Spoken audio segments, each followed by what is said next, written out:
wait maybe about another 60 seconds, and then we'll get started. Thank you for those that have joined us already.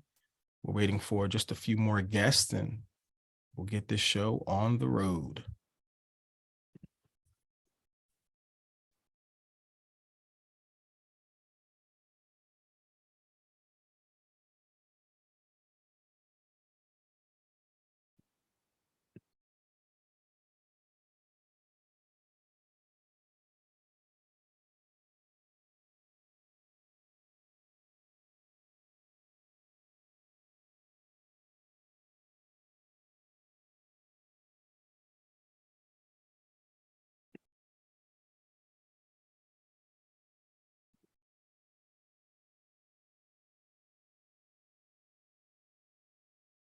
All right, I think it's good to go. Would you agree? Thumbs up, are we good to go? Excellent, excellent. So I want to welcome each and every one of you to our event today. This is going to be, as I just stated, a dynamic time of exchange. As we are aware, this is an event that is meant to really shed light on the other side of advocacy, on the other side of support, as the title is the impact of gun violence on the public health and criminal justice system. Before we move forward, I want to thank all of the Peirce administrators who have facilitated putting this dynamic event together. This is not done by accident. There was a lot of intentionality that is put into this. We have faculty and staff that are connected to our health services, to our legal studies programs, and they are all on this call. So they will be assisting from either the chat, and I want you guys to be aware that if there are thoughts, please put it in the chat. If you have questions, please put those in the chat. It's not going to go missed, as we do absolutely look to engage with you, even if you don't have the mic. We also want you to be aware that at the end, according to the timing, we will look to have some questions. So if there are anything that you really want to get some questions answered, or if you really just want some insight, or you have a comment that's relevant to the discussion that we have today, you're more than welcome to jump into the chat and put those questions in. I also want to let you know that you all are candidates to potentially win a raffle. Somebody give me a thumbs up if you're excited about winning a raffle. Hey, we all love to win something, and who can turn down something free, right? So everyone who has joined us today, who are our guests, especially students, but I will say that if you came on and you're a guest, you have a chance to win a raffle. And the prize, we'll talk about the prize a little bit later on, but there is a prize in the works just because you showed up to be in this space. So we're glad to see you. And if you're ready to go, can you type "oh yeah" in the chat? I want you guys to be engaged. Type "oh yeah" in the chat. Absolutely. I see the "oh yes" coming in. Excellent, excellent, excellent.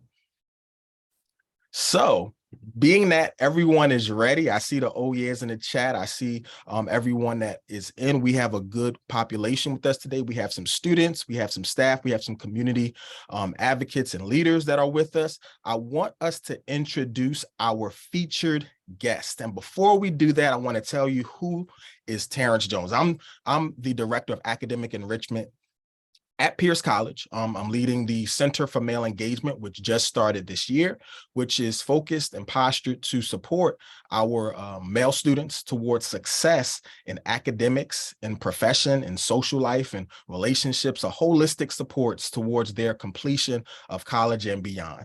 And me being in this space is absolutely an honor. I look forward to facilitating, but our special guest, I'm a guest, but our special guest come in the portion of our Mel Wells and our Reverend Dr. Myra Maxwell. And I'm going to start off by reading their bios, and then we're going to get into some questions, and we're really just having a conversation. So I really look forward to us diving in. And I'm going to start with the Reverend Dr. Myra J. Maxwell. She's a bivocational leader, serving as lead pastor of Trinity United Methodist Church in South Philadelphia. Myra also serves as the executive director of the Victim Support Services Division at the Philadelphia District Attorney's Office. Her former positions include the director of community engagement at Bethana Inc., a Christian-based child welfare organization. Also director of victim services for the Anti-Violence Partnership of Philadelphia, the West Southwest Victim Services Program, transitional services for families and co-victims of homicide and other violent crimes, and faith-based collaborative response to crime victims program. She also served as the urban ministry coordinator for the Eastern Pennsylvania Conference of the United Methodist Church. Myra was honored to be selected to meet privately with Pope Francis in September 2015 during the World Meeting of Families in Philadelphia, PA, as one of the 5 survivors of childhood sexual abuse. Myra holds degrees in theology and human services. Can we get some virtual snaps or claps for Reverend Dr. Myra J. Maxwell? Next, we have Mel Wells, and he is the president and chief executive officer of One Day at a Time, ODAAT. And if you could give me a heads up, this is a question that I didn't get to ask. Does it sound like ODAT? Is the acronym? You're acronym good, bro. You got it. Okay, excellent. I didn't want to say ODAT, and then it's like, what is this guy talking about? But ODAT has been dedicated to serving low-income and homeless men and women and their families in the Philadelphia area who are afflicted by addiction and HIV/AIDS. One Day at a Time was founded by Mel's father, the late Henry T. Wells, in 1982. And in 2005, Mel was appointed president of ODAT and has worked tirelessly since to continue his father's legacy. Under Mel's leadership, ODAT has built and strengthened communities through its anti-violence, mentorship, and recovery initiatives. ODAT also provides HIV/AIDS prevention education and care outreach programs through its prevention and outreach teams who connect with thousands of people annually and boast an alumni community of over 25,000 graduates and their families. Mel strategizes with policymakers to address the real issues Philadelphia is faced with, such as removing illegal drugs and guns from the streets, providing HIV/AIDS programming, offering support services to the homeless, and providing safe havens for our city's youth. Mel is a Philadelphia native and a graduate of Peirce College. You can connect with Mel on Instagram and Facebook at president.odat. Can you guys give some virtual claps and snaps to Mr. Mel Wells? Excellent, excellent. And we'll put that in the chat there for you as well before we all leave. So if we could start off, let's go to, this question is going to be for both of you guys. If you can remain unmuted, and we're just going to have a dialogue once again that goes through a different group of questions, or a special group of questions that's really going to give us some insight into the work that you do and into the impact that you guys have in the community. If we could start off with Dr. Myra. Reverend Dr. Myra, could you please tell us a little bit about your overall background based on what wasn't mentioned in the bio and just how you got into the positions that you were able to navigate into? And then Mr. Wells, if you can follow up as well. Thank you, Terrence. Yes, well, you did hear a little bit about it. I am a childhood sexual assault survivor from the age of 3 to about the age of 7 years old. I am also a survivor, homicide co-victim. I lost several friends to homicide in Philadelphia, and my brother was actually shot when I was 4 years old. So I am very familiar with being a victim and now being a survivor in many areas. My career started in working pretty much in human services. I was very excited about working with people, and I've always kind of served people and been one of those kind of folks that wants to help the world. So I believed that I could, but it was really hidden behind the fact that I was doing all of this based on my own hurt, my own pain. So in the midst of learning the ropes and serving in human services and other organizations such as community-based grassroots organizations such as Carroll Park Community Council, I worked on a program called Healthy Start. When I started working in Healthy Start, I worked with a lot of women who had young children, and we would make referrals for them for the Women, Infants, and Children program that we know of as WIC. And in serving that population, many of the women that I encountered were actually in domestic violence relationships. It seems as though these women were drawn to me all of the time when we would go out, and we would always go out in groups of 2 or 3, and we would talk to the women that had young children. We'd meet them on the street corners. So we did pretty much street outreach. And during that process, the majority of the clients that gravitated to me seemed to be those that were impacted by domestic violence at the time. I did not mention that I'm also a survivor domestic violence. So I felt like I had a tag on my forehead or something that said, talk to her, that she's the person that you should speak with. During the course of my work there, my supervisor, the director, actually realized, she said that you seem to get most of the cases where there's domestic violence. And because of that, I was always a resource. I wanted to make sure that I got them the proper help, got them proper information. So I started looking up all of the services and supports around domestic violence, how we could help, how they could get protection from abuse orders, and all of those things. And I did that work for about a year. And unfortunately, the program lost some of its funding, and I was the last one hired, first one to go. So it started off a little hard for me because I really found out that I really enjoyed the work in human services and working with this population. But my director told me, she said, there's an organization called West Southwest Victim Services. I reached out to them, and they said they had a part-time position open. And I had never heard of West Southwest Victim Services. I was unfamiliar with any other victim services other than the domestic violence and sexual violence organizations. So this was new to me. And fortunately, I was asked to interview, and I interviewed, and I took a part-time position as a court advocate with the organization. So it started right there in court advocacy.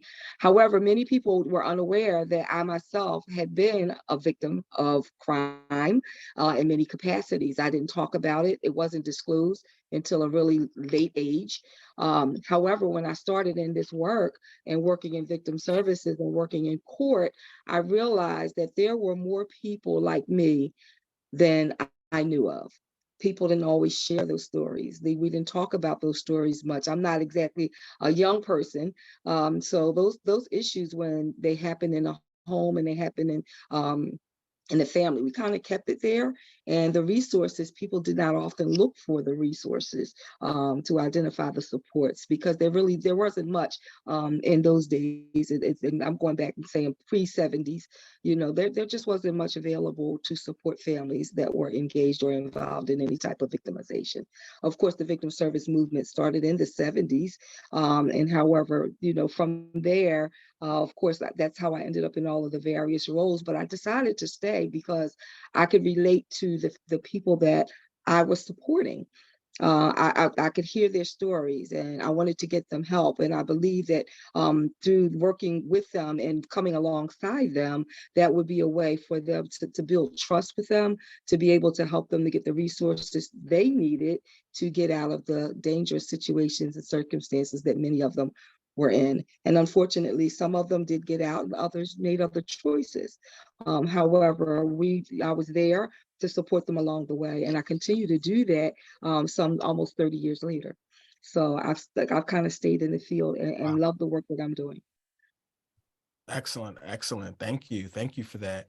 And for Mr. Wells, I'm curious, specifically, as you give your response, just what drew you to this, because we do know that your father found it, and it may seem like a natural transition, but there has to be an offer and also an acceptance. So if you could talk to us a little bit about that journey for you, in terms of getting into the role and the level of impact and influence that you've taken on at ODAT. I don't know how much natural that was really transferred from my mother and father. I lost my mother and father. Lost my mom actually COVID when I was actually graduating from Peirce, but they're still my bosses. And one day at a time has been around for 40 years. What drew my family to this was that my father had a problem and he needed help. My father dropped out in the 8th grade and he was on death row. He got off of death row because somebody else actually did the crime. My dad was on a run from the FBI, found a beautiful angel who was my mother, who loved him, and to the point of helping him turn his life around here in the city of Philadelphia. She came from North Carolina. My father came from Florida. And with my dad coming up off of death row, also, I still have a brother who's actually serving life in jail. So my family was really affected by it. And the way One Day at a Time was started, my mom loved it. Start same way you fight, stopping the violence. You got to start with love. She opened it up with one room for my father to help a guy. Another one of my dad's friends, which we call now peer support. Now in the city of Philadelphia, we do that a lot with stopping the violence too, linking successful peers with peers that may be still in the community doing the wrong thing so they can have somebody to look up to. By the time I looked up, me and my mom, me and my brothers and sisters, we had to move out of our beds. And so we gave the house to recovering individuals. We lived in the same house with those actually in recovery. But during those times in the 80s, a lot of stuff that Ms. Myra is talking about tonight, there was a lot of kids getting caught in the crossfire. And so I don't know if anybody remembers. I know some of the students, man, I'm getting a little older here, Ty, but some of the students may not remember this, but I know some people may remember a name called Marcus Yates back in the 80s. He was one of the first kids that got caught in the crossfire. And during that time, my job was to ride in a casket. And we did mock demonstrations through the city of Philadelphia, going up to drug corners, going up to crack houses and just fighting drug dealers and telling them to also turn their life around. I myself, I came into embraced it more one day at a time as I became a teenager. I kind of veered my life off like that preacher kid syndrome. I went into the streets myself, and I became a person that got incarcerated a few times. And actually, I became to one day at a time to receive recovery services as an ex-offender. We do not just focus on individuals that are doing drugs and alcohol. We focus on holistic recovery. Since then, by my family doing this work, supported by a great staff, supported here in the city of Philadelphia, we're able to service over 57,000 people a year, located in London, India, Cambodia, with about a staff of about 120 people or 21 people. Our census probably tonight, because it's cold outside tonight, we probably have about 205 people in beds just on the night. And so the reason why I became involved is because my family was on the other side. We were on the negative side. And then it's like, it was a spiritual process for us to just get more involved and give back to our community through the grace of God and what God has given us. And so this is what we call giving back, one day at a time. And again, we've been around for 40 years. Excellent, excellent. Thank you. Thank you. Once again, if we can give some virtual claps and snaps to them for kind of just speaking about what brought them to the place that they're in right now. And I want to transition to the actual boot to the ground work that comes from each of your organizations and affiliations. If we could go to Reverend Dr. Myra, please tell us a little bit about just what services directly are offered. If you were to speak to the imprint of the work that you have on the community, what does that look like? Well, I'm going to talk a little bit about one of the programs that we have at the district attorney's office, because I think this is a perfect example of being boots on the ground. In 2017, well, more or less 2018, we were awarded funding at the district attorney's office to create what's called the Philadelphia CARES program. CARES is a crisis response program and provides crisis response specifically for homicide. CARES is the acronym for Crisis Assistance, Response, and Engagement for Survivors of Homicide. So it is an acronym. We call it Philly CARES, Philadelphia CARES. Philadelphia CARES was the dream child of Movita Johnson Harrell, who I give kudos to for bringing that program into the DA's office. And I became the program manager for that program. This crisis response program, again, it's never been done in Philadelphia, although we had done some type of crisis response, but it was not an organized crisis response. So we had several agencies and organizations that were doing the work, but we weren't documenting a lot of the information that needed to be documented. There was maybe not a lot of follow-up, but through this program, we're able now to respond in the immediate aftermath of a homicide death. So currently CARES has 10 staff that engage, and they're called peer crisis responders. Each one of them have lived experience. By that, they all are survivors of homicide or surviving family members of homicide victims, including myself and all of the other staff. So that is a requirement for the position. What they do is, in the immediate aftermath of a homicide, we are notified by the Philadelphia Police Department. Once we are notified, we send a team of 2 crisis responders on site.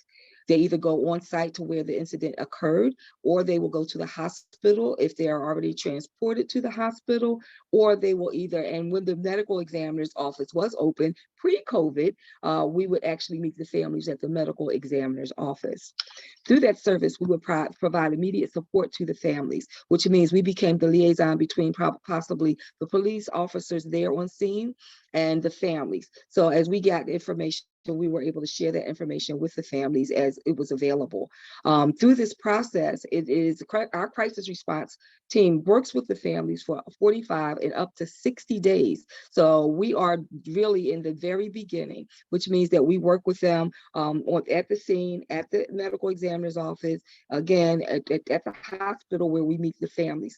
We have at times had maybe upwards of 12 to 20 family members in one space, and the responders generally speak and talk with each one, which means that we are not there to do anything but to hand them the brochures and to be there to give them water, tissues, to be there as a support. Believe it or not, people don't think a lot about how important presence is, but I like to call it's called the ministry of presence. That means that sometimes people are not ready to talk with you, but your presence makes a difference. It makes a difference when you're able to have someone that's crying that you can offer a tissue in that time, that immediate time. So when they're in that crisis, because in that moment, they need the support.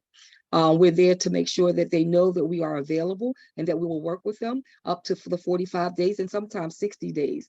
And we offer an array of services to them. Of course, because we are short term, we refer out to the organizations that provide long-term support. So we work with all of the community-based victim service providers to provide referrals. We do immediate referrals. We supply them with, say it's a grandmother and now she has 5 children. We will do financial assistance for them, and we will just about do anything we can to support that family in that 45 days. It does not just go to making sure that they receive services from other providers, and we work with all of many of the providers, all of them that provide victim support services in the city. So we have relationships with all of them. But if we go into a home and provide a home visit and we find that they have their gas is off, we will make arrangements and we will support them to get the gas turned back on, which means that we're not just doing the one thing, because sometimes families have other issues that are going on before they get to the place of being a co-victim of homicide. So again, when I spoke about the gas, that's one of the examples that I can use, is that we will do that. If we need to help them with getting food, because now grandma has 5 children that's in her care, but she's been a grandmother living alone for a period of time. Now she has 5 children. We will actually do some financial help with them. So we will go out, we will purchase food for them. We will make sure that they have some resources to get them started, whether it be clothes or anything else that we can assist with. We will help them do that. And our program is in partnership with the Anti-Violence Partnership. The CARES unit is in partnership with the Anti-Violence Partnership, as well as the Medical Examiner's Office. So they are our partners on the grant, and we make sure that they get all of the support until we can actually get them over to the longer term services, in which we try to make sure all the referrals are in place and counseling supports and all of those things. Excellent. That's phenomenal. That's phenomenal. I Awesome. love the range of supports and how you can go as micro as a tissue to Absolutely. from a tissue to long-term supports, that really get into the needs of a family. A lot of times when a loss occurs and there is a victim, there's an overwhelming amount of support on the front end. And then Yes. afterwards, there's a huge deficit on the back end. So it's awesome just to hear how holistic and well-rounded wraparound supports are built into the programming that you all are offering. Thank you so much for that. Mr. Wells, if you would please talk a little bit about how your services really impact on the ground and get to the folks that are in need. Yeah, when it comes to mostly stopping the violence or any services that we do, we done had some weird scenarios where we actually paying for the funeral and also helping the person who actually created the crime, who actually did the crime. So you have two families who are going through trauma and losing and affecting so many family members as well. And so how do we do that? We do that through prison outreach. I have created a whole array of services, a holistic approach through same-day pay programs and shelters and DNA homes, halfway houses, outreach teams that are on the streets now, 24 hours a day, 7 days a week, encampment resolution teams, homeless outreach, SEPTA outreach teams, youth recovery mode. That's big at one day at a time about, just trying to prevent the youth that may be at risk to picking up a gun one day, because violence is a generational curse. If the daddy did it, more than likely the son's going to do it, right? And so we have street teams. I'm proud of my street team. Really, I'm proud of my street team. Just 3 members on my street team alone, they actually were incarcerated over 45 years. That team is all ex-offenders. They actually held contracts for the Chamber of Commerce, Temple University. We have a food bank. We have HIV and AIDS services, prison outreach, and also court outreach. We do a lot of work as well with the district attorney's office. We get a lot of referrals that come in. And so when I say recovery, a lot of people, and I fight the stigma of recovery, because a lot of people just associate that with drugs. We associate it with the family and the community and the whole city as a whole, whether it's gun violence, whether it's drugs and alcohol, or whether it's just stopping the violence. So I had to come up with my team, a whole list of services to include everyone that's being affected in some type of way. So meet people where they are. Excellent, excellent. And what you mentioned really resonates for me. There's always been this nuance of not having to grieve twice, like when you've had a loss in the family, but then also having to figure out how you're going to pay to put the lost family member into the ground and do it in a way of honor. So the way that you guys have encapsulated that into the work that you do, but then also looking at both sides of the trauma is absolutely phenomenal. And this is tremendous work that you all are doing. I would love to hear a bit, because a lot of the work that we're talking about in support, there are certain outcomes that are expected, but then there's outcomes that actually are experienced. Can you guys talk about the disparity or the consistency between the expectation versus the experience? What outcomes have you seen, just speaking broadly about different situations and what your program is intended to do, programs are intended to do, and how they have what the outcomes have looked like to the population, to the community that you all have touched? We can start with matter of fact, let's go to Mr. Wells first on this one. I've seen miracles happen. One group I know, Voices by Choices. She mentioned also, Ms. Meyer mentioned Movida. I mean, I've seen some real champions turn around from pain and become motivation to the entire city. She mentioned Mrs. Movida. Miss Movida, both of her sons were killed.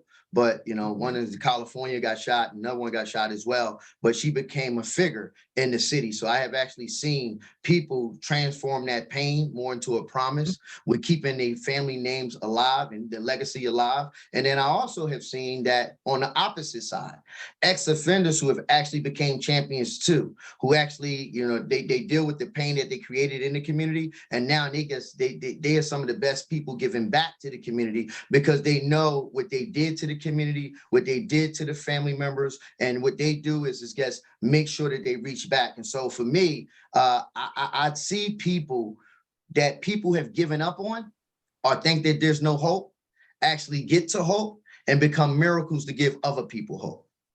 Mm-hmm. So that's one of the biggest pieces I see. And I want to end on this part is that I have seen families become more united. I have Mm. seen families become more united, meaning that where the grandmom takes in the 5 kids and so forth, and now we got the older grandson coming up, and now he's playing another figure in the role of the family because he may have a mentor from the district attorney's office or one day at a time, and they start to walk in those shoes, painful shoes, but at the same time, I see a lot of people take that pain and get to more of a promise. So I see miracles happen. Mhm. Wow. Wow. Wow. Yeah. Reverend Dr. Myra. Yes, I agree with that, Mel. Thank you for pointing that out because one of the things that we experienced, and you said it, is people going through pain, they become champions. So I agree with that because many of our surviving family members start organizations and foundations to support community youth. They also start organizations to support the work of victim advocates and advocacy across the country. So many people have been the voice of, that really says, we're here to support and we want to make sure that the movement continues. So I think that that's been amazing. Also, I want to think of the impact of violence, because when we work with our young people, and I've had the opportunity to do that as a victim advocate, that I worked with our restorative justice in restorative justice when I was working for family court doing victim services there. And I realized that there were young offenders that we would do what we call impact of violence classes. So I taught those classes, and many of those offenders, and they were juveniles, they were young, but they didn't really realize the impact that their actions had in the community. So to actually teach them that it did not only impact the community, but it impacted their own individual families, and you shared that, Mel, as well, how it impacted their families, how it impacted the person that harm was done to, how it impacted their own lives, because there were consequences for their actions, and really to talk about that in a place that they felt safe, and to really recognize that harm was done and how they could really begin to repair some of that harm.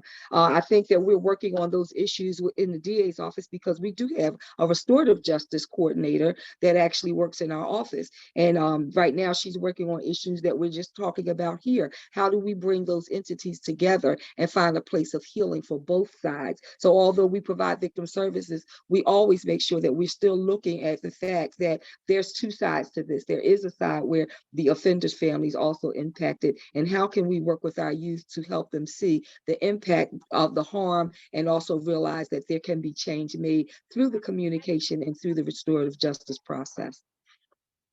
Phenomenal, phenomenal. And I think this is an excellent place to rest for a minute.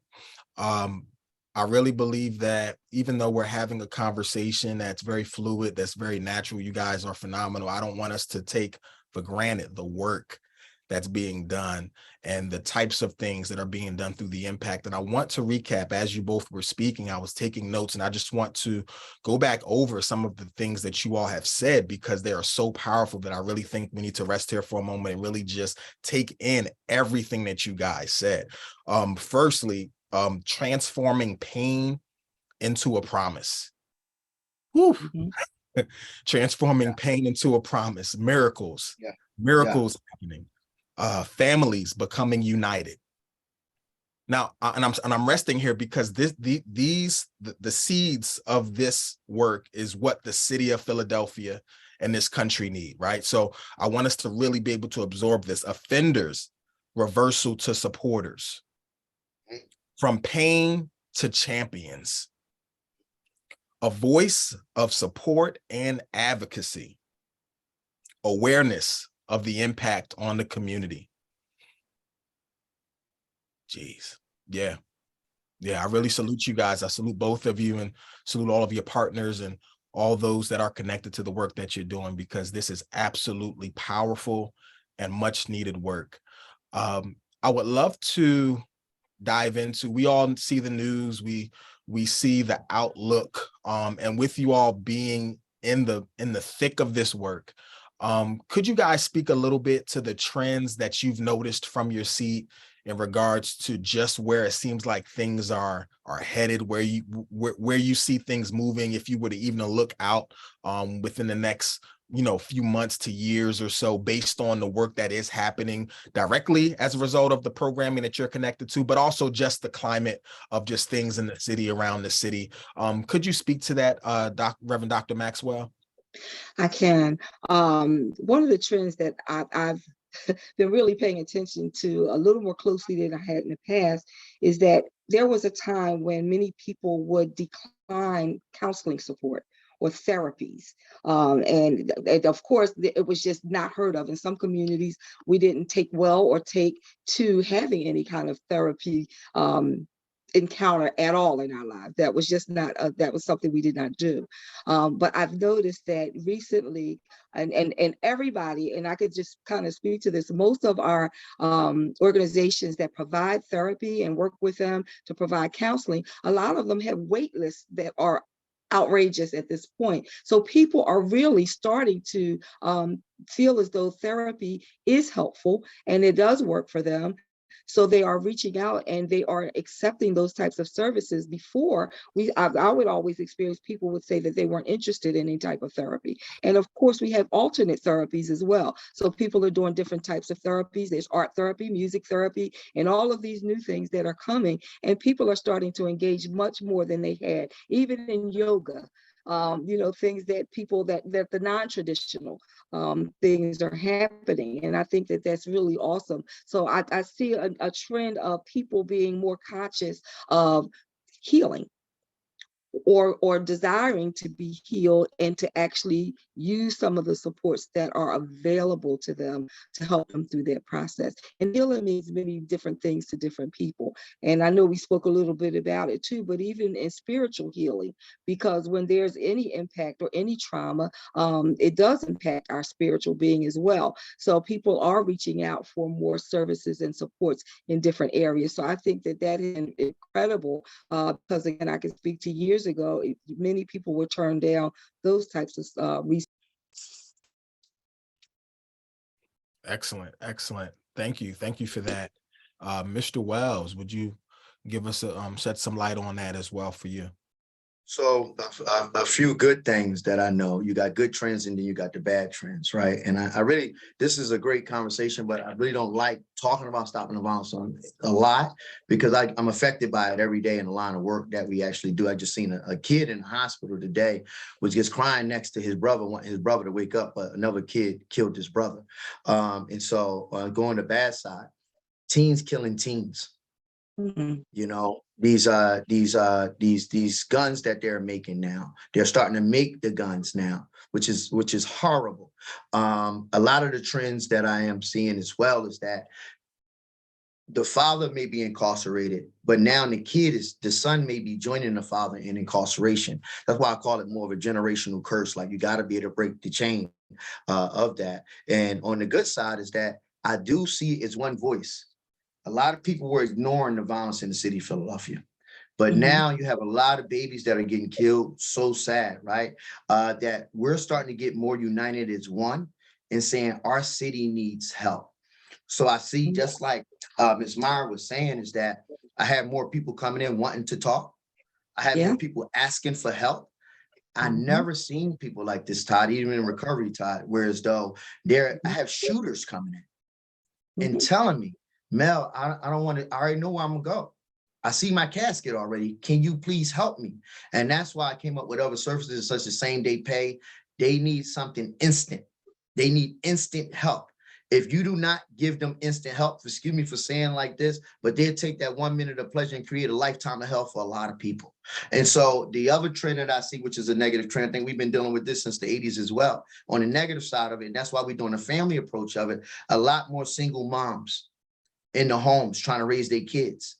But now also you have a lot of gun violence that happen to women on women. So you have grandmoms now that are trying to take care of these kids. Hopefully there's a grandmom around so they don't end up in the system. So I see the good and the bad, but the best thing is that we starting to get united as one voice, rather Republican, rather Democrat, rather funder or not, we're starting to become one voice. Wow. Wow. That's very powerful as well. I would love to dive into how mentorship plays into these supports, as the work that you all do really intersects with mentorship and the opportunities towards mentors. If you can kind of just talk about how you capture the mentors, how the mentees are located, and just how those folks are kind of paired together, and what kind of outcomes you've seen from those collaborations. We can start with Reverend Dr. Maxwell.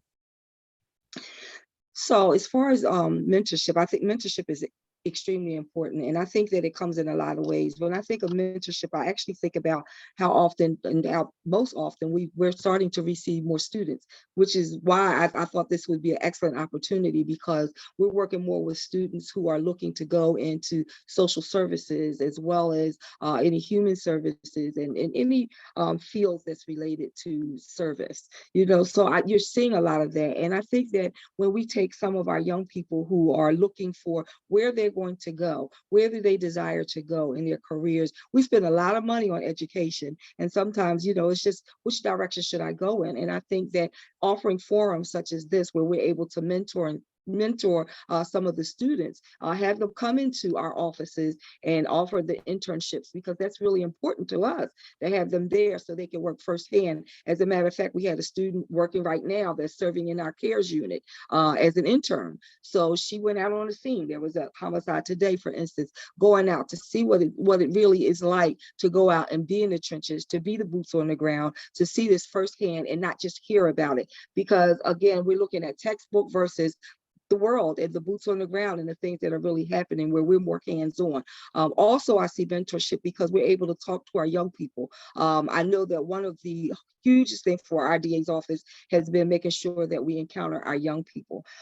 So they are going out to the schools. Our community engagement teams, they go out, they're partnering with the schools, they're talking with the students. And when there are incidents of violence in the schools, we now have 2 advocates that are working directly with the school district. So they are working with those families, and they are there to kind of guide them through. And this is new. We were just awarded funding to do that, and we had historically not been able to do so. So we're expanding out our services to work more with our higher learning institutions, but also dealing with the children in the district as they come in, helping them to see that there are supports here and understand the work that we do. I think that is crucial and critical. And I think that youth can advocate for youth.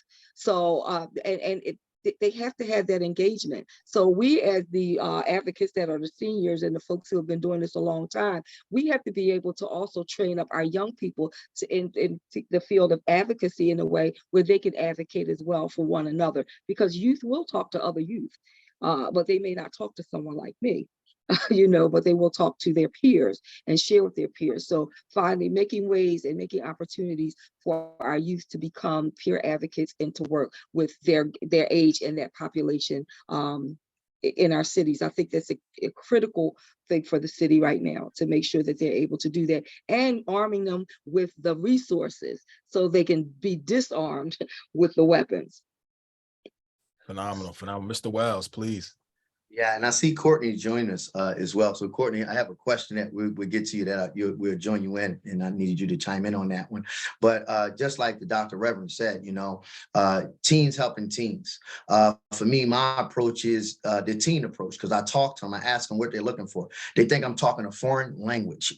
And so I have to get mentors that they actually look up to, even here in the city of Philadelphia, the rap community. I get the Meek Millses, I get the Wallow 267s, I get the people that they're gonna actually listen to, and the people that actually have lived experience. Same way, Ty, we do recovery. They want people that have lived experiences. They call it street cred. If you haven't been through the war, how the heck you gonna tell me to survive a war? And so the big thing for them is that they can see people who have transformed their lives, and are doing much better. And now the team want to be like them. And what happens is, the only reason I'm sitting in the seat is not only because of my family, but the village who helped raise me.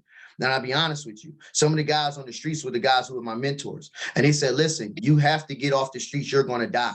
You see that corner over there? Ain't nothing going to change about that corner in the next 20 years. And so that's a part of outreach. And now I'm actually working with partners now that do what teens like to do. We have certain models. I won't speak about them now, but that teens look at it and they call it the word corny. I'm not doing that. So we have to meet them where they are. And so I'm working with an organization now that's creating rap studios, videography, engineers, sound engineers, because you have to let them see, how can I become a star? And what happens in that generation is that when they see that star, they all want to be that one star. And they miss all the other stars that are up in the sky. And back to one part, Terrence, that I left out, the first question was you saying like, the trends. One of the bad trends we do have around the world, but especially in the United States, they have a new rap thing that they call drill music. I'm talking to rappers about it as well. And the drill music, I don't know if you've seen I think it was the governor, the mayor down in Atlanta, and she was locking people up for just drill music, because what happens is there's a call and response to drill music. It's a call and response. It's crazy. You would never understand it if you don't listen to it, right? So they can tell you that I'm coming at you in this drill music. And the next day, the people that they said they was coming at, they actually murdered them. And that's happening on a consistent basis. I'm sorry, I went backwards, but back to my point of peer-to-peer outreach, mentor that kind of had that teen swag they looking for, outreach, a voice they can look to, and also be able to see. These kids are visual learners. So when they see it, they believe it. Wow. And that's really heavy. I would even, if I could even just take a moment, firstly, that's very powerful. The drill music is very relevant. Only one thing we might push back on a little bit. I think Wallow's, and he may not be as influential after the Target situation. I don't know if y'all heard about this. Clean that up. You know what? And that, I'm glad you brought that. No, Terrence, listen, I'm glad you brought that up, right? You know what Wallow did for the teens the next day and their moms and so forth? This guy showed back up at Target with $70,000 with ex-offenders with him that put all money in the pot, and they show how they let me pause you before you restore him really quick. Cleaned that up. For those that don't know what happened, Wallow went to a Target and he was gonna help maybe about 15 families get some free things out of Target. It ended up being where hundreds of people showed up to Target, but Target was closed, y'all. Target was closed. He wasn't there. It was a big mess.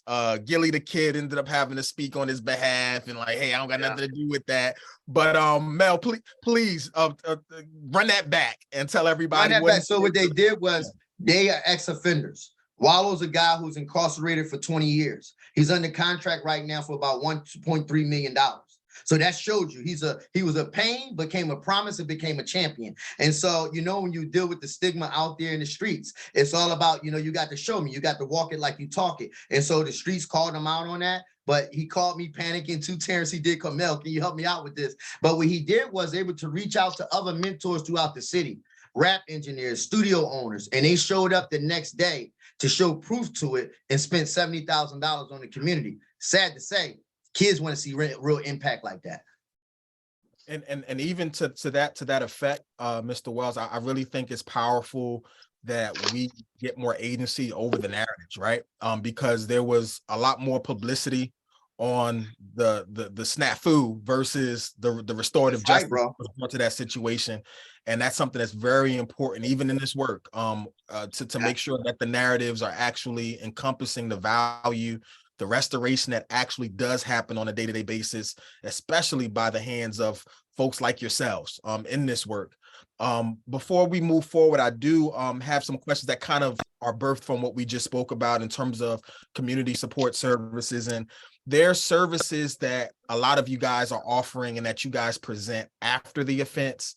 But I would love to hear a little bit more in detail. You guys have hinted to it, you've spoken a little bit about it, but what if we could just put out into the air, into this space, just what type of resources you guys would say would be necessary before the offense, that you see the gaps that have been present that would really keep these offenses and offenders from having a platform. You spoke earlier about there needing to be same day pay for some folks, right? But if you could talk a little bit more, and we'll start with Reverend Dr. Maxwell, if you could just talk about, just from your seat, what things you see are really needed in our communities to really support and provide the adequate support services in the community before the offense.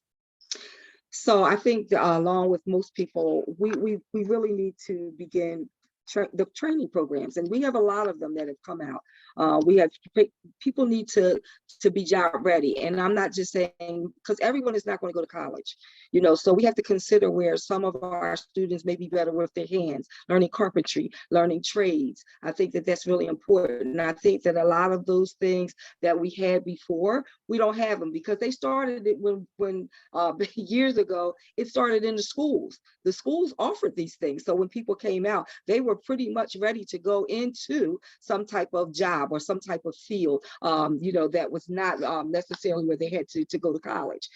So I think that some of those things, when we talk about work and they need the resources, but I understand that everyone is just not going to do college. They're not prepared for that. I think that there are people who want to, not just resources, but when we think about other resources, we struggle because we have families that may not be able to sustain their homes or their housing. And we live in some areas are really poor in housing. So housing, we talk about food deserts, we talk about all of the things that really lead to people committing crimes or feeling like they need resources that are much more expensive or they need more money and all of those things. We hear this all the time, but I think that when the schools, we took out all of the things you just spoke about, the rappers or putting them in studios, that's important because these are the things that our kids are drawn to. So do we have those resources in the community? We do have people. Philadelphia has an abundance of people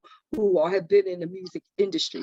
So I think that if we can really get people to do some of these things, these are where the kids are interested. They're also interested in sports. The sports that we have, like my grandkids, all of them played Little League. All of them played football. They did a lot of those things. But now we don't have as many teams here, and you're afraid to send your kids to these resources. How about building the recreation centers and put them where they have up-to-date, state-of-the-art things where we don't have everything that's kind of left over from 1999. I think that we need to do better with that. And I think that this would be a way to engage some of the youth. Our sports figures, I know that you have some of the sports figures that have been really instrumental in providing funding and support for our young adults and for our children in our communities. However, I think that we have not done a great job of making sure that those resources are put in all of the areas. You can't just cater to one area and not come into another area and build up those resources. Again, our rec centers, if you look at them, you can go inside of them. Some of them look absolutely horrible. I wouldn't want to send my kids there because it's dim, it's dark. It is not a place where children should be. And if it's not lit, it's not well lit on the outside. So these are the things that I think that we should definitely consider investing in our kids. And I think that the things that we took out of school was horrible. When you took out the music classes, when you took out the sewing classes, the cooking classes, even, we've taken so much away from our kids, and we have to think about it. So we were absolutely, unfortunately, responsible. We've tried to fight. We did what we could, but we could have done more. And I think that we would have been able to really do we wouldn't see as much of this if we had those resources and if we really made the demands and that we really demanded that through our council and our politicians and our legislators to say that, you're taking away things from our kids, that they need a chance, that don't have books. Think about that. We don't have the resources. The books are not there. Even now we have computers, you still have to have someone to fix the computers because they break down. So, all of these things. So there's a number of things, and I could probably speak to this all day because I'm fighting all the time to get my grandkids in better programs. And, my kids are grown, but we're fighting all the time. And unfortunately, we're moving them, shifting them from one place to the other. Think this one is better than that one, only to find out they don't have the resources either. So it's just unfortunate. So I think that this would really curtail some of the violence. And again, you mentioned something too, Mel, the mentors. You have to have the people who have to have the lived experience. And when we talk about lived experience, yes, they should be able to talk to our young people a little more. We should open those doors to have those conversations so they could hear, this is not a great path for you to go on. Yes. Thank you. Mr. Wells. And then also, I know you wanted to tag in Mr. Bell as well. So, you have, after you answer, if you can kind of tap him in the way that you were thinking of, I think you may have a question about just a family who's affected by it or, working with a family. I was going to use Courtney on that. He's my pain to promise, a guy who actually, I'll let him speak for himself when I get to that, when that question comes up, and I know we're almost there, but, again, to prevent it, I'm with Doc, is that you have to meet these kids in the school. When we grew up, we had a village in our school. You knew everybody who worked in the school. Yeah. She's right. You know, the music class and all, you know what happened? Violence even started to go up the more we started cutting the funding in the schools. Doc, I'm so glad you said it, because I didn't want city council to beat me up for talking about the recreation centers, but they need a big change. They need a big facelift. They need to be able to have programs that draw kids to the rec center. We wanted to go to the rec center. We knew basketball was there. We knew we knew everything that was going on there. And that's what made us want to go. But if you get a rap studio and you get certain protections and engineers and sound equipment and other things that kids want to be into, computer training, right? And what's good about same day pay, they segues me into that. We can pay these people right away. I came up with same day pay because what happened was in Council President Clark, he sponsored the bill. They actually came up with spending out $4 million throughout the city of Philadelphia for same day pay for this idea, because I seen 2 teenagers who actually murdered a grandma for her pocketbook on Broad and South. They didn't get nothing out the pocketbook. I wish they would have just called me.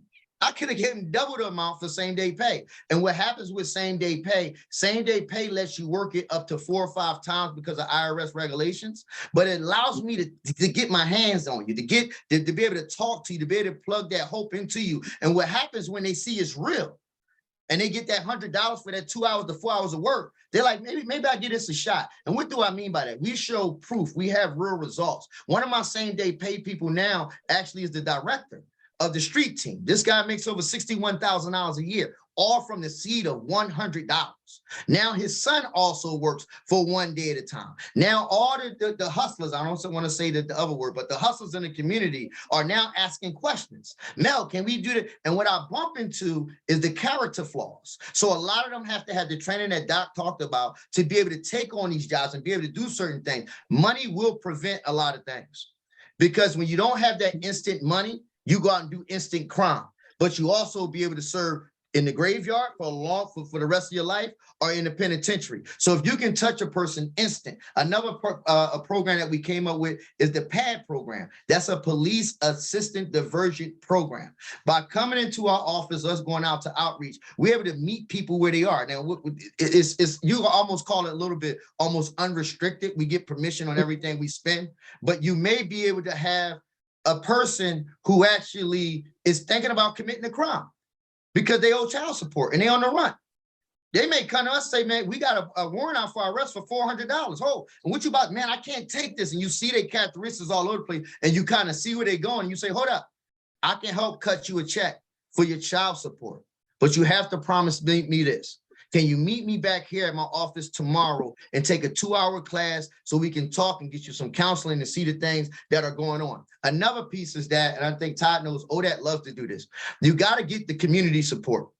Yeah. The city of Philadelphia and the country has heard a lot of talk for a long time, but not a lot of action. There's a lot of good action out there, but they don't see it all the time. So we do it 1 day at a time. We come up into your house. We come into your home. So what happens is that you may have a teenager who has no food, who has nothing really in their house. They may not have electric and so forth. So one of the things we big on give backs. Like we're ready to do a give back now for 5 families where we actually go in. And the dad is like messed up right now. And we're paying his mortgage or his rents for a whole entire year. We put the food from Brown ShopRite in the refrigerator right in front of the kid's face. And we let them be a part of it. And you would never believe how many of these kids call me at night on my phone. And so again, you have to meet people where they are. They have to see instant thing, but you have to be real. These kids will try you out to see if you're real. They know we 9 to 5 workers. So they will wait till after 5 o'clock to call you at 9 o'clock to see if you're really about what you're going to say. So you have to be able to create that system that was created for me and you naturally. Mm-hmm. Wow, Can I phenomenal. hop right in for just 1 second? Yeah, please. I agree with that because we get calls after hours, and you're right. Even with the families that we work with that have been victimized, they will call at 7, 8, 9, 10, 11, 12 o'clock at night to see if you're really going to answer that phone. And we do. We absolutely do. So my phone does go off. And I agree. And I think that what you said, Mel, and what we do is very similar, because we go in a home. We don't send letters to the families. We actually have physical contact with these families, because we feel like the letters are impersonal. And most times, especially in the aftermath of a death or a criminal activity, people will get numerous letters from people. They may never open them, but they'll get a lot of letters. And unfortunately, sometimes people feel as if it's too much for them to deal with. So they appreciate having that personal touch. And thank you for sharing that. And yes, and that's really important. So thank you. Yeah, I think that this is so phenomenal. It's so heavy, but it's so awesome to hear and see that you guys have a view on that holistic approach to supporting the families. This is something that's absolutely needed, and it's a perfect segue into a conversation that's connected to victim support. And I would love for us to talk a little bit about how you deal with families outside of resources, but I don't want to say outside of resources, let's say outside of dealing with the physical needs. What type of resources do you find that you are providing to families that are not comfortable with the outcomes of the situations, whether it's a case or whether it's just the justice that they don't feel was restorative? How do you guys kind of bridge those gaps, and what have you found to be the imprint of your programs on families in that sense? And I say this because there's a lot of pain, there's a lot of trauma that is unresolved, and you guys are handling this, and you're seeing this front face. But how do you guys tend to meet those needs that are behind the need? Great question, Terrence. I'll let Doc go. Let's start with Mr. Okay, we'll start with Reverend Dr. Maxwell. Okay. So, well, in many cases, we don't really get the outcomes. In a lot of cases, I won't say many, but in some cases, people don't get the outcomes that they like to have. Unfortunately, not every case has an arrest. So there are people, when there's no arrest in cases, they don't feel as though they have any justice. So that means that that perpetrator or that person may still be out on the street. Sometimes people are fearful. They're upset because they want to know, how come there's been no arrest in that case? Are the police even investigating? So there are a lot of questions that people have. We really do come alongside of the families to say, in cases like that, we work with the police. We know that the police are doing what they can, or they're trying to make sure that they have a strong case. We make sure that we're advocating on their behalf all the time, which means that we do explain what the criminal justice system does. We take them step by step. So from the time, say, if there is an arrest, from the time there's an arrest in a case, we have all of our advocates, and I don't think I shared this, we have 53 staff.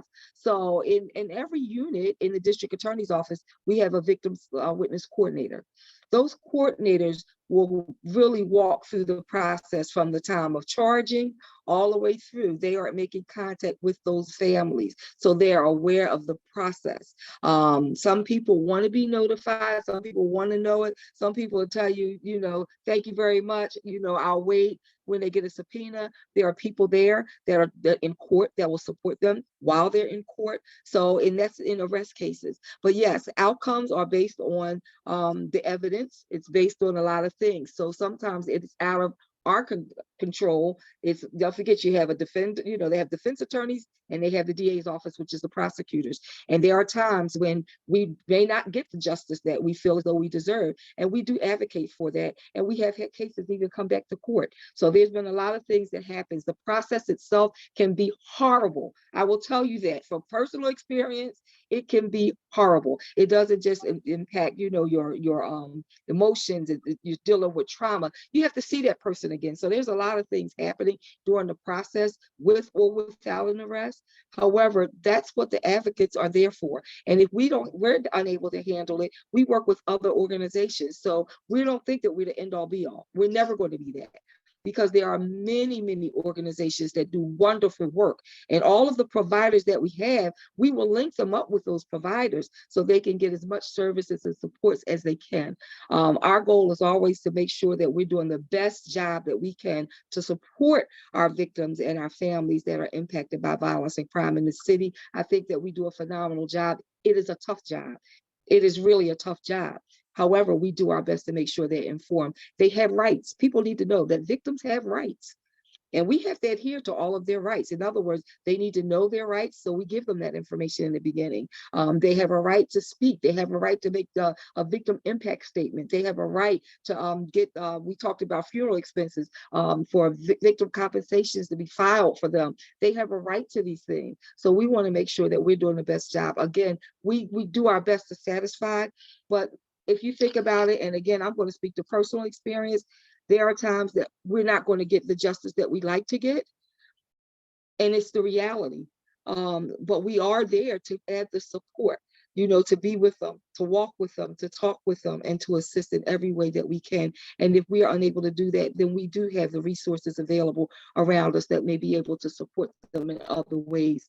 However, I know that there were times that no, we didn't see justice. And that right now, and unfortunately, I'm sharing this, but we have a case right now because we just had a family member that was murdered, and the best friend of my grandson was murdered. And one was his brother and one was his best friend in the same weekend. So do we want justice? Absolutely. We want justice. We want justice for them. And the thing is we know that something has to be done. We felt this pain. We've been through this pain, but there have been other incidents that we've experienced where no, there was no arrest. So we didn't feel, so we were never, the family has not gotten closure. We still go through the pain. We still walk through that. There's still the same things. We still have anniversaries. We still have birthdays that come up that we go through this and we talk about that loss. We talk about that person, but we're still waiting for justice to happen because there's no arrest in these cases. And this can happen. So you have to be prepared. Either way, it's unfortunate, but this is really the reality. Not every case is going to be solved. And not every day will we see people really get the results that they like to have. But when they don't get them, we are there to support them. Thank you for that, Mr. Wells. Doc, I ditto all the words that she said. Just the support that they need, but trauma. That's what we're dealing with, is trauma here. And so for me, at one day at a time, and she's so right about, we use a network. It's not a one day at a time thing. This is a village thing. Here in the city of Philadelphia, we're tonight, Peirce, a part of stopping the violence, because we're talking about it tonight. A lot of people used to did not want to talk about it, but long-term trauma can last forever. It can last for a lifetime. So you have to be able to bring people in and be able to be with them for the long term.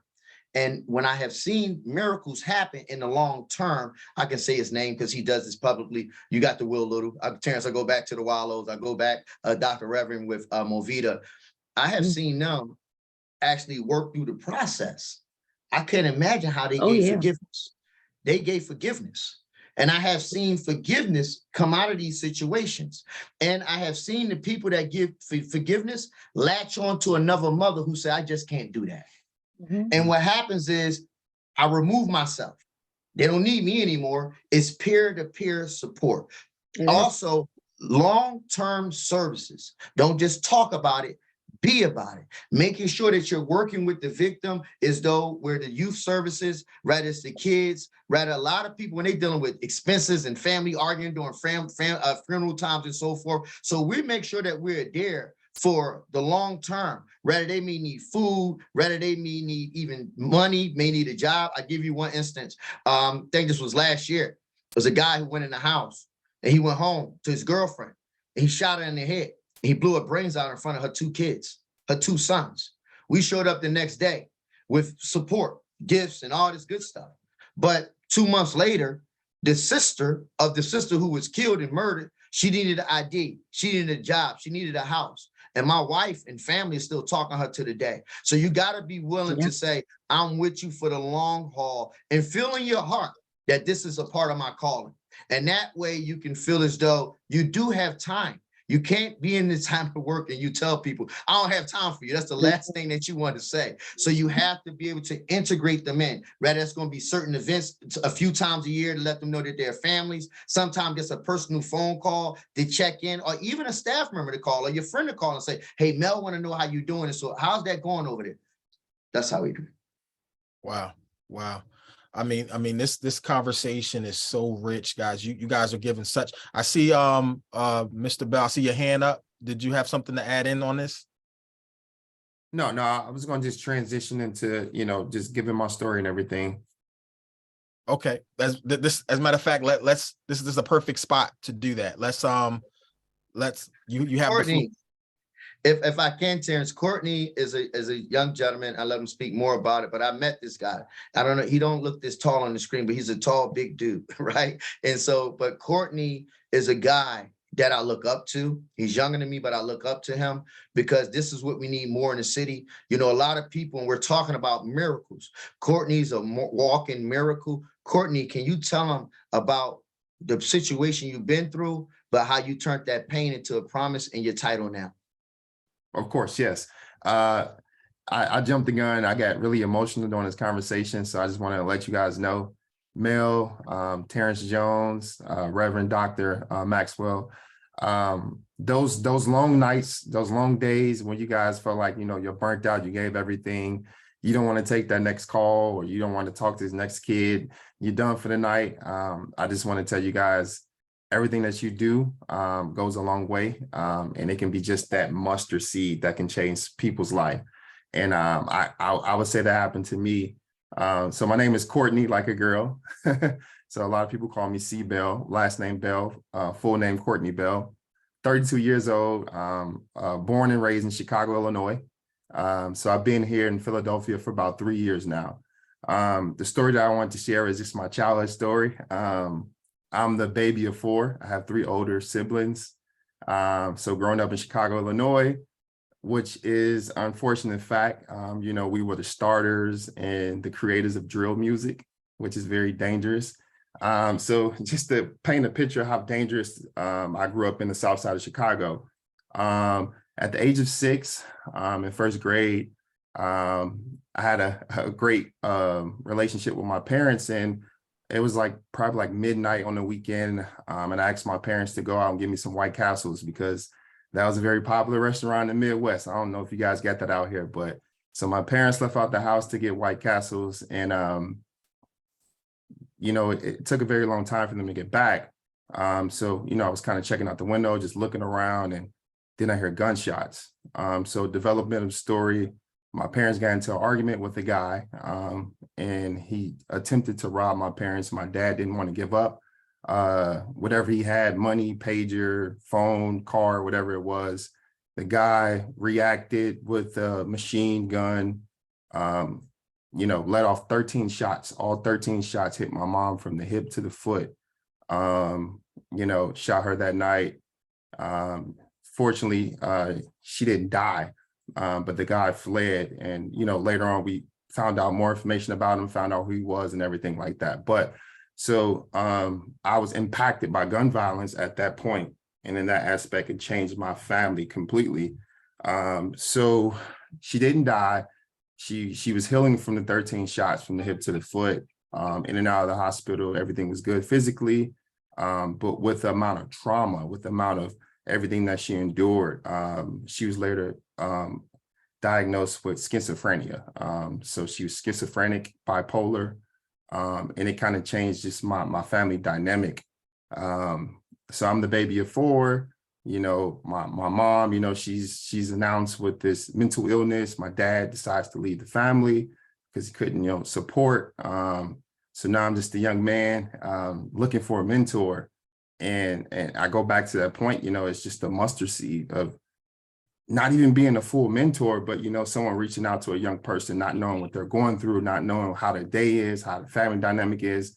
Just that phone conversation, that in-person conversation can change a life. But transition, I was just a bad kid acting out, moving to 6th grade. I developed a rare talent to play basketball. So I decided to play basketball, where I kind of, you know, formulated some discipline, some mentorship, some stability, sustainability, everything in life. But with just that quick turnaround, you know, me living in a irate situation, you know, with a mental ill mom and a weird family dynamic, transitioning, getting all that. But now I'm here in Philadelphia, and transition, you know, gave my life to the Lord. That's how I met Mel Wells, through the Greater Philadelphia Church of Christ, which I was a member in Chicago, was transferred over to Philadelphia. But just the mustard seed of mentorship, of getting me into the church, of playing basketball, all that was impacted from just the conversation from a mentor on the street.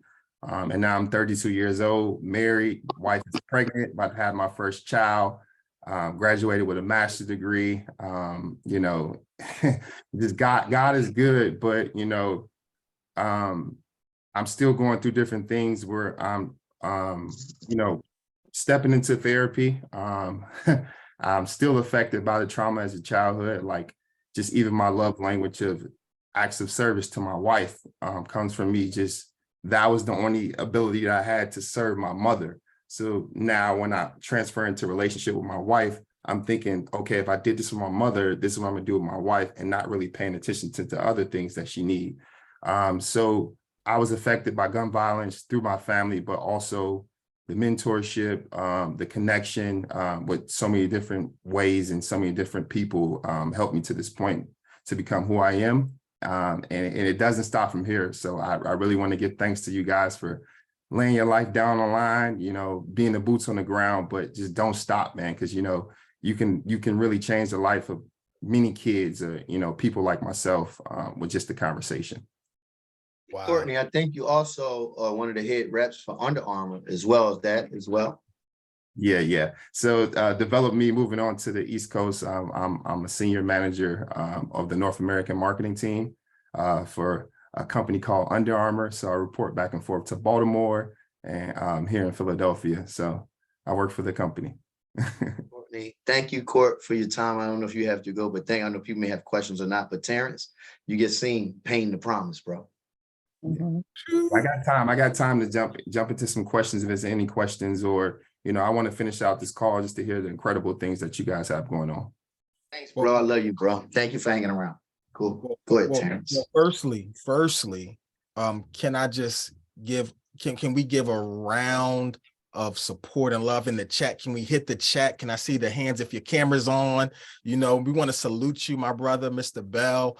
That's a phenomenal story of resiliency. The cameras are coming on for you, sir. That's the impact. Yeah, Court. You did it. See? Of the impact.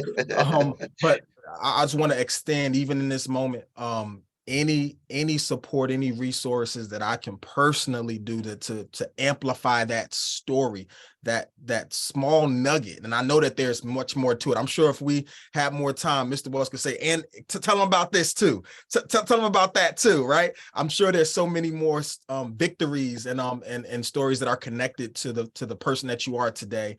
And if I could be any asset, if the Peirce community can be of any asset to amplifying that message, we're here for that. Absolutely. And thank you for bringing him into this space, Mr. Wells, because that was absolutely a phenomenal space for us to hear what's happening and what impact is happening. And what I really would think is really good here. So I'm thankful that we had such a restorative story toward the end. And I don't want us to go back in another direction. And what I want us to do is kind of go to the chat and answer one question that has been forwarded over to me that I think both of you can kind of give some impact to. We are wrapping things up, but I think this question is absolutely going to stand on the shoulders of Mr. Bell's testimony here. And I think that it'll be a great conclusion to this conversation today. And the question is, how can students and graduates become involved to raise awareness for these programs that are effective in combating violence in our streets? How can we partner and bring involvement and awareness, amplifying that message from either of your perspectives? Let's start with Reverend Dr. Maxwell and then Mr. Wells. Thank you. Well, one of the things that I can say is how students can be involved is it's really important for you to be involved in the work of your community. Every community deserves to know what resources are available to them. And both I can speak for probably myself. We're doing citywide work. So it's not, and we're working in every community. So I think that get involved. Volunteerism is really important. The organizations really can use the support. Volunteer work is very excellent, way to really get the information out and the research and about these programs. So again, I think those are the two things that I can think of just offhand, but also becoming involved. When I talked about volunteers, and I did kind of say, people can come in, you can come in and intern with us. We'd be happy to have you. So you would be able to see how the program works from the ground up. I actually have students that want to be in the administrative and some that want to work more in the field. So we have students that are doing both. And again, I shared a little bit about that earlier. So I think that's really important. But get involved. There are many organizations that can use the support. Share it with your peers. Tell them what's going on around them, because again, if they're students and they want to be in criminal justice or social work areas, that's a way to really get the word out, to say that there are many programs that you can attach yourself to, where you can get the word out about all of our programming. Excellent. Thank you, Mr. Wells.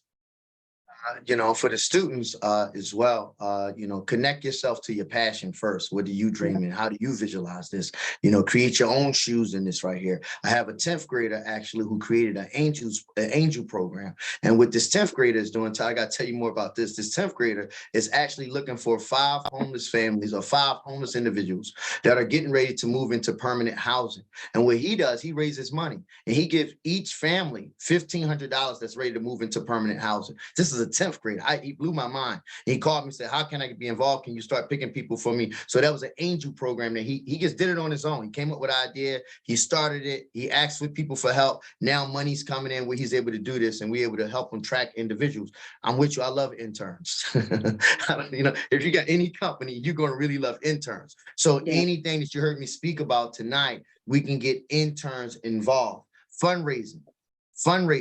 Some people don't feel comfortable going everywhere I go. So some people may not feel comfortable doing work at Kensington and Allegheny. I learned this the other day through a college student who did a walk in a whole nother county for one day at a time.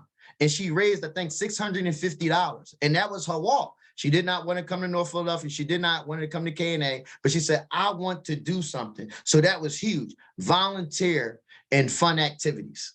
Volunteer in fun activities. You'll see it on odadphilly.org, or you'll see it on media, same way with the district attorney's office. There are things that come up every year where we ask you to come out and volunteer with us and have fun.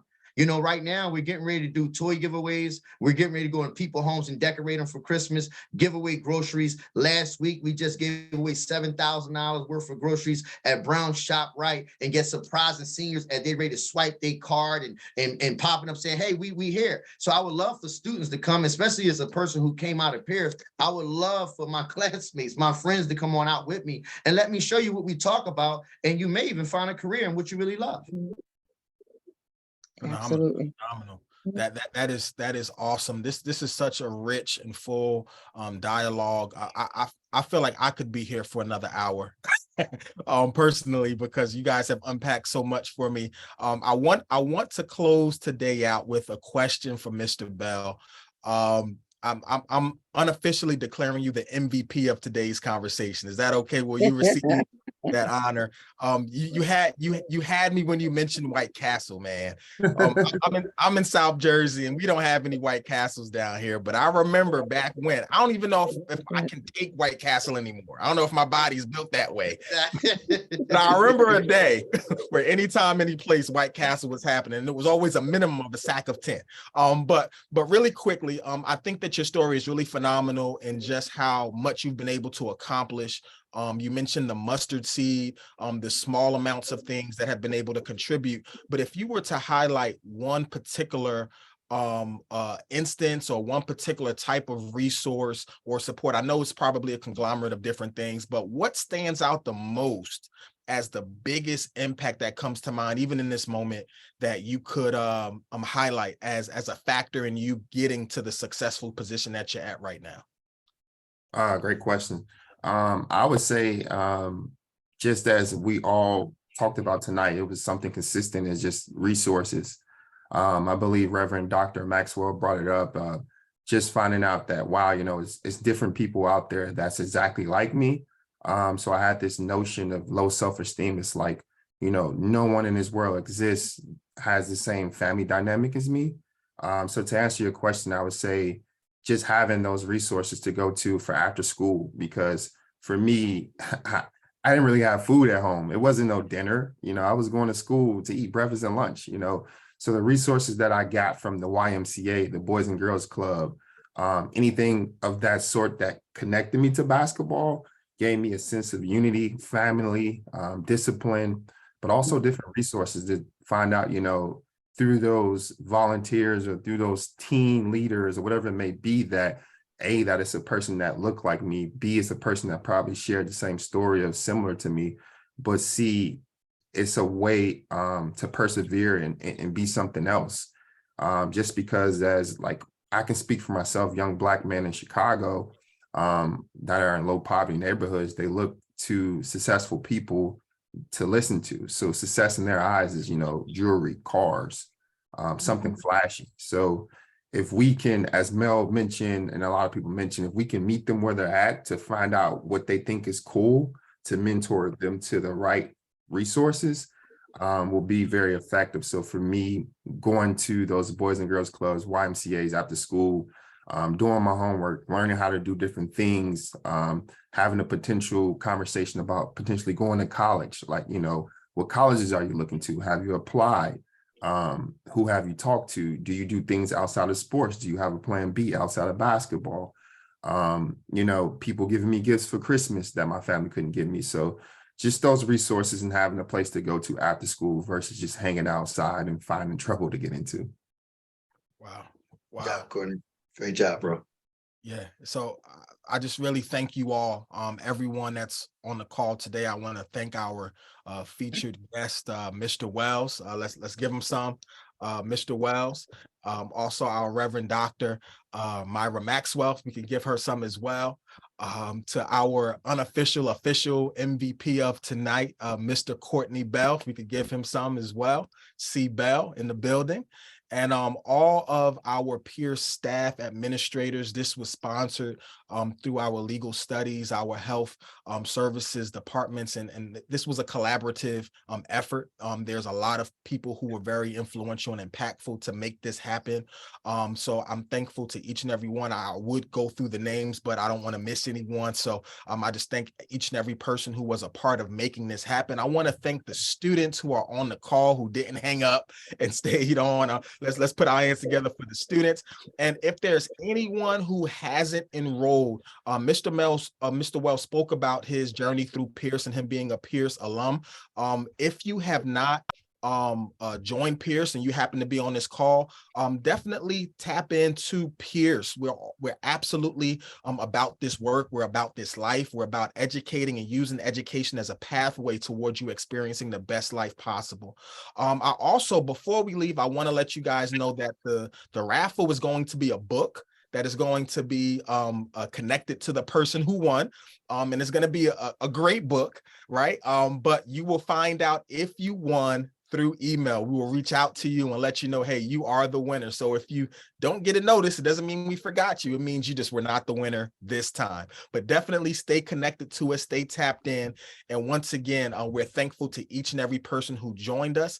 Once again, I see in the chat that the form has been submitted. So please, before you leave, go to the chat. Please complete the survey that lets us know how you valued, what type of value you got from this event so that we can curate more events that meet you where you are and take you to where you want to go. Once again, thank you for this time. Thank you to our guests and thank you to everyone who attended. I'm Terrence Jones, and we'll see you next time. Good night, everyone. Be safe. Thank you. Thank you very much. Thank you.